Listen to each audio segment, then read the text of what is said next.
जय माता की दोस्तों। माता रानी की कृपा आप सभी लोगों पर सदा और सर्वदा बनी रहे। दोस्तों, आपको स्वागत है अपने channel my lovely home and garden में। दोस्तों, आज के वीडियो में हम लोग चर्चा करेंगे, बातचीत करेंगे गुरुवार के व्रत से संबंधित। गुरुवार के व्रत में कौन सा नियम अपना और क्या खाएं क्या नहीं खाएं, क्या सेंधा नमक खा सकते हैं या नहीं खा सकते, क्या झाड़ू पोछा इस दिन कर सकते हैं या नहीं कर सकते, इस दिन क्या खरीदें कि हमें पुण्य मिले, हमें शुभ फल मिले। उसके बाद दोस्तों, इस दिन क्या कुंवारी कन्याएं अपने बाल को धुल सकती हैं। बहुत सारी तरह तरह की दिमाग में बातें चलते रहती हैं, बहुत सारी भ्रांतियां फैली हुई हैं। उन्हीं सब विषयों पर आज हम लोग चर्चा करेंगे दोस्तों। और दोस्तों, अगर इस वीडियो की कोई भी जानकारी आपको अच्छी लगे तो लाइक तो जरूर ही करिएगा और अपने फ्रेंड्स और फैमिली में शेयर करिएगा। एक बात और दोस्तों, अगर अभी तक आप मेरे चैनल पर नए हैं और मेरे चैनल को सब्सक्राइब नहीं किए हैं तो सब्सक्राइब कर लें और बेल नोटिफिकेशन को अवश्य दबाएं ताकि आने वाली वीडियो की जानकारी आप तक समय से पहुंच सके। फिर हम लोग बात करते हैं दोस्तों बृहस्पतिवार या गुरु ग्रह को मजबूत करने के लिए। गुरु जिस तरह से नाम है, सारे मतलब ग्रहों के गुरु या फिर हम लोगों के गुरु, हर तरह से अगर ये सुदृढ़ नहीं है, हमारे गुरु ग्रह कमजोर है तो हमें बहुत सारी दिक्कतों का सामना करना पड़ता है जिंदगी में। धन संबंधित हो गया, विवाह संबंधित हो गया, विद्या संबंधित हो गया, तरह तरह की परेशानियों से हम घिरे रहते हैं। अगर हमारे गुरु ग्रह कमजोर है हमारे कुंडली में तो इन्हें मजबूत करने के लिए बृहस्पतिवार के दिन व्रत किया जाता है। बृहस्पतिवार के दिन कुछ उपाय किए जाते हैं और विभिन्न तरीके से भगवान को खुश किया जाता है दोस्तों। इसके लिए सर्वप्रथम हम लोग जान लेते हैं कि क्या करना है। इस दिन नित्य की तरह हम अपने नित्य क्रिया से निवृत्त होने के बाद, नित्य क्रिया के बाद हम लोग पूजा स्थल पर पहुंचेंगे। स्नान आदि के बाद गंगा जल अपने स्नान के जल में अवश्य मिलाया करें, उससे काफी पुण्य मिलता है दोस्तों। फिर उसके बाद नहाने के बाद हम अपने पूजा स्थल पे पहुंचेंगे और पूजा के लिए भगवान की शुद्धिकरण, अपने सामग्रियों की शुद्धिकरण और जमीन की शुद्धिकरण, आसन की शुद्धिकरण अवश्य करें।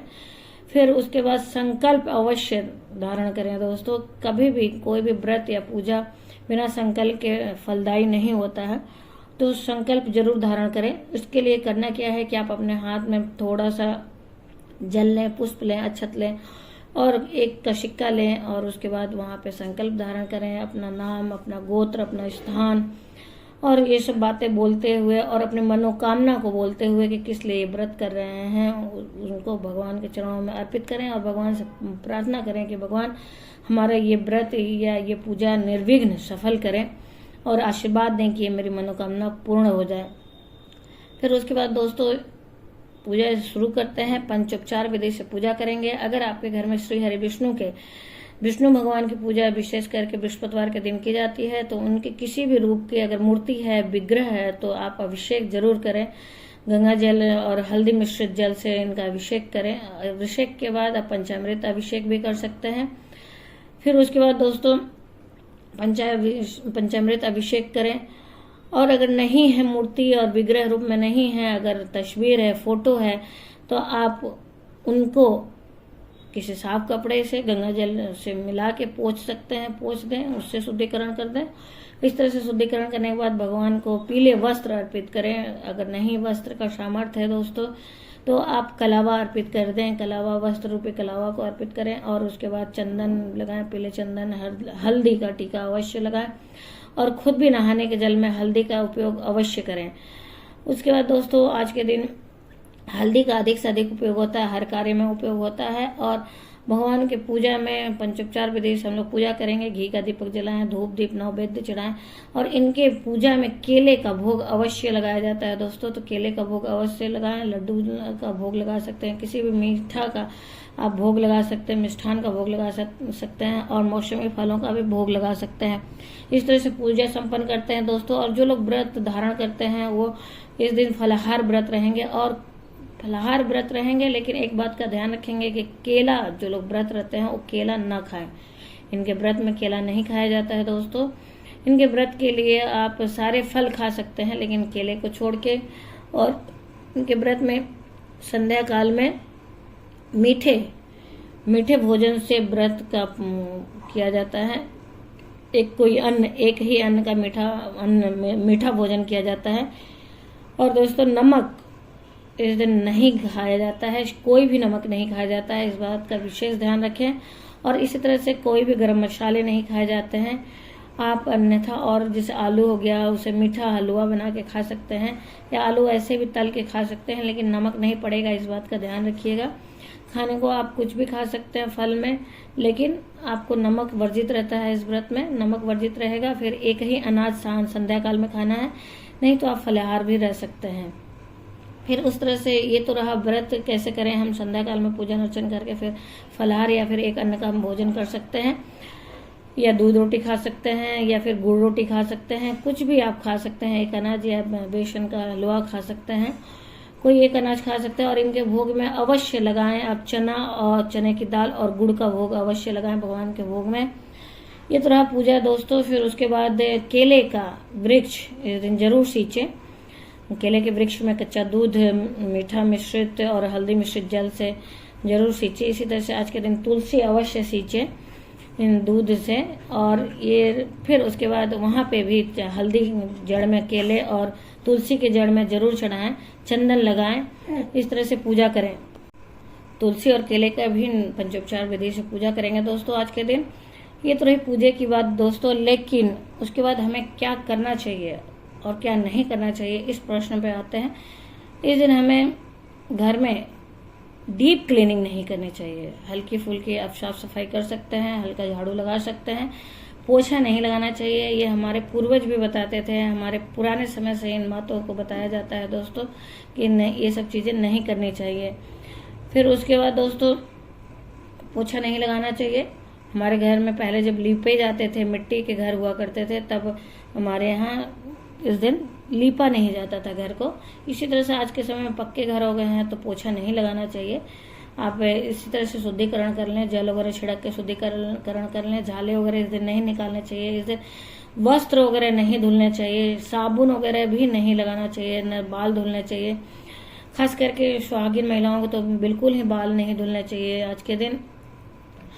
इस तरह से इन सब चीजों से हमें वर्जित रहता है ये सब चीजें इस व्रत में। या फिर ऐसे भी बृहस्पतिवार के दिन जो व्रत नहीं भी धारण कर रहे हैं उनको भी ये सब चीजें वर्जित रहती हैं। इस दिन बाल नहीं काटे जाते हैं दोस्तों, नाखून नहीं काटे जाते हैं। तो इन बातों को रखें खास ध्यान। फिर उसके बाद दोस्तों ये तो हमें करना नहीं चाहिए, और साथ ही कोई नुकीली चीज घर में नहीं लानी चाहिए, और शनि से संबंधित कोई चीज नहीं घर में खरीद के लाना चाहिए। फिर आप इस दिन वस्त्र खरीद सकते हैं। क्या करने चाहिए हमें वस्त्र खरीद सकते हैं, नए वस्त्र खरीद सकते हैं, सोना चांदी खरीद सकते हैं। जो बृहस्पति से संबंधित चीजें हैं वो खरीद सकते हैं। आप दाल ला सकते हैं, चने की दाल, हल्दी खरीद सकते हैं। इससे भगवान प्रसन्न होते हैं दोस्तों। तो इन सब चीजों की खरीदारी करके भगवान को प्रसन्न कर सकते हैं। और आप भी इस दिन पीले वस्त्र को ही धारण करें। ये बात ध्यान रखें, ध्यान से सुने दोस्तों कि आप भी पूजा के वक्त या फिर ऐसे भी पीले वस्त्र को धारण करें बृहस्पतिवार के दिन। इससे आपके गुरु ग्रह मजबूत होते हैं दोस्तों। फिर बात आती है कि बाल धुले या नहीं धुले। हमारे यहाँ तो वर्जित है कि बाल नहीं धुलना चाहिए महिलाओं को, लेकिन कहीं कहीं ये बात चलती है कि कुंवारी लड़कियां अगर बाल धुलती हैं इस दिन तो उनका जल्दी विवाह होता है। अगर आपके यहाँ ये प्रचलन में है तो आप धुल सकते हैं, ऐसा कोई बाउंडेशन नहीं है, ऐसी कोई बाध्यता नहीं है। अगर आपके घर में या फिर आपके गांव घर में इस तरह का प्रचलन है तो आप धुल सकते हैं। लेकिन सुहागिन महिलाएं इस बात को ध्यान रखें, उन्हें बाल नहीं धुलना चाहिए, गलती से भी नहीं धुलना चाहिए। इससे उन्हें अपराध लगता है और इससे बहुत ही दोष लगता है दोस्तों। ये एक पाप का भागीदार हो जाती हैं। और वस्त्र वगैरह भी साबुन वगैरह से नहीं धुलने चाहिए।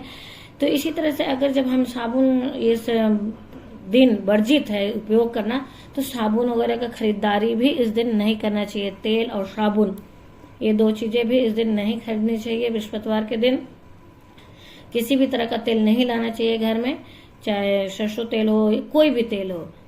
तेल से संबंधित चीजों को घर में नहीं लाना चाहिए। इन बातों का अगर आप ध्यान रखते हैं तो गुरुवार जो गुरु ग्रह हैं, चाहे गुरु बृहस्पति देव जो हैं वो अति प्रसन्न होते हैं। और उस घर में कभी भी धन धान्य की कमी नहीं होती है। अगर किसी कन्या की शादी में अगर विलंब हो रहा है तो वो इस व्रत को धारण कर सकती है और इस विधि विधान से पूजा कर सकती है। इससे उसके कुंडली संबंधित दोष जो होते हैं वो खत्म हो जाते हैं और उसका विवाह शीघ्र हो जाता है दोस्तों। ये मेरा खुद का आजमाया हुआ है ये व्रत।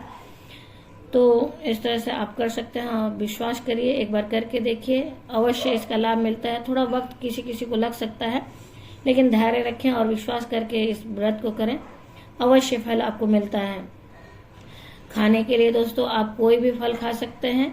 कभी कभी लोग बोलते हैं खट्टे चीज़ों को नहीं खाना चाहिए, संतरा वगैरह नहीं खाना चाहिए, तो ऐसा कुछ नहीं है, आप इसमें खा सकते हैं। सिर्फ संतोषी व्रत में खट्टा नहीं खाया जाता है दोस्तों, तो इसका भी ध्यान रखें। इस व्रत में आप कोई भी फल खा सकते हैं।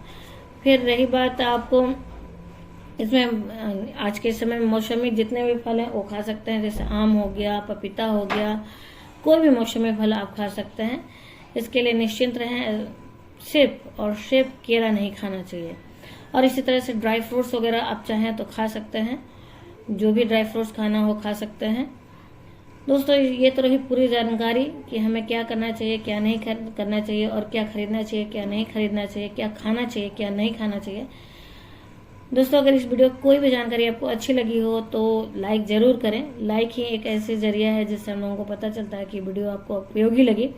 और माता रानी के नाम का जयकारा अवश्य लगाएं कमेंट बॉक्स में, इससे एक सकारात्मक ऊर्जा का संचार होता है वातावरण में। फिर दोस्तों अपने फ्रेंड्स और फैमिली में ज्यादा से ज्यादा शेयर करें, ताकि उनके भी जिंदगी में कुछ हम लोग बदलाव कर सके, मदद कर सके। उसके बाद दोस्तों आप अभी तक मेरे चैनल पर नए हैं तो मेरे चैनल को सब्सक्राइब करें और बेल नोटिफिकेशन अवश्य दबाएं, ताकि आने वाली जानकारी आप तक समय से पहुंच सके। फिर मिलते हैं दोस्तों एक नई जानकारी के साथ नए वीडियो में। तब तक के लिए धन्यवाद। ताकि माता रानी की कृपा आप सभी लोगों की श्रद्धा और सर्वदा बनी रहे।